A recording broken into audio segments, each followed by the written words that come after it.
Can you tell me, like, what is it like, living with it? It can be pretty nerve wracking because of having to worry about people looking at you, having to worry about your itch and how you look, and making sure that you keep yourself clean and stuff. But that's basically kind of it. Mm-hmm. It's just kind of making sure that you make sure you have everything clean and making sure, excuse me, that you are prepared and that you make sure you look good and don't like get too far or take a bath often. Yeah.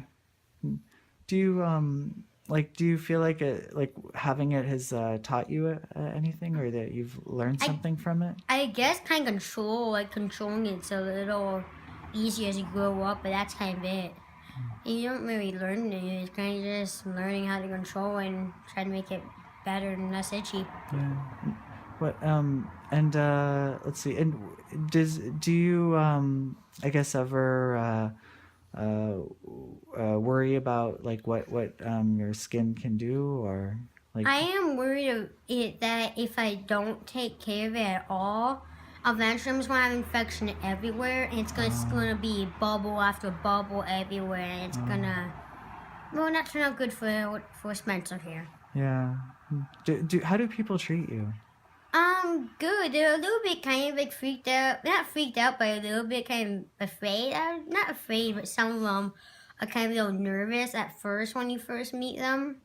But once like you shake their hand or something like that, if it's an adult, they're like, nothing's happened. I guess he's okay.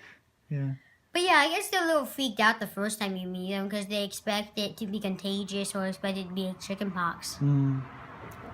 What would you like people to know? Like, if you could, tell people anything, what would you want them to know? That hey, we may have eczema and it may look like other diseases, but still, we're still human. We still are like other people. We can be treated normal. We don't have to give us sympathy and stuff like that. We're regular people just trying to have a regular life and not to worry about people looking at us weird. Mm. And So and so, how do you get started with the baking and I always like to bake, and then I get started with the gluten-free one. Well, when he was first diagnosed, there was nothing. I mean, now you can kind of find some things here and there. You can find pastas, and you can find bread, sort of, and there was nothing. Everything tasted disgusting, or it was poor quality, or it didn't exist. So that's how we got into that. And just sort of as he grew out of it, and we met more and more people that had the same needs, and we just sort of went from there. Like, what was it, 2 weeks ago at farmers market, there was a woman, and she said, I haven't had a donut in 15 years. So she's really excited. She comes back every week now, but just like little things like that when you yeah. don't realize you miss something until you can't have it. So So you raise do you grow or raise your own food, or we do. We have a vegetable garden and fruit trees and shrubs, and then Rabbits. we raise rabbits, we raise chickens, so we raise bees. So try to use as much local as possible. does that help with the allergies or the We eczema? feel like it does. Yeah. We like harvest nettles and use that with honey to make a tea for him, which really seems to help a lot. Yeah. So So do you feel like throughout this process you've learned a lot about food and how the body works? absolutely, yeah. Yeah. Just like little things that, and even if it's in our head, just the holistic approach seems to work better for us, and I think it definitely gives us appreciation for where our food comes from. Yeah. Definitely. I mean, even the kids know, what it takes to raise an animal, Yeah. but just giving it the best quality of life that you can and provide it with good food and make sure it has clean water all the time and plenty of exercise is really important to us. The animals that you raise? Or? Yes. Oh, yeah.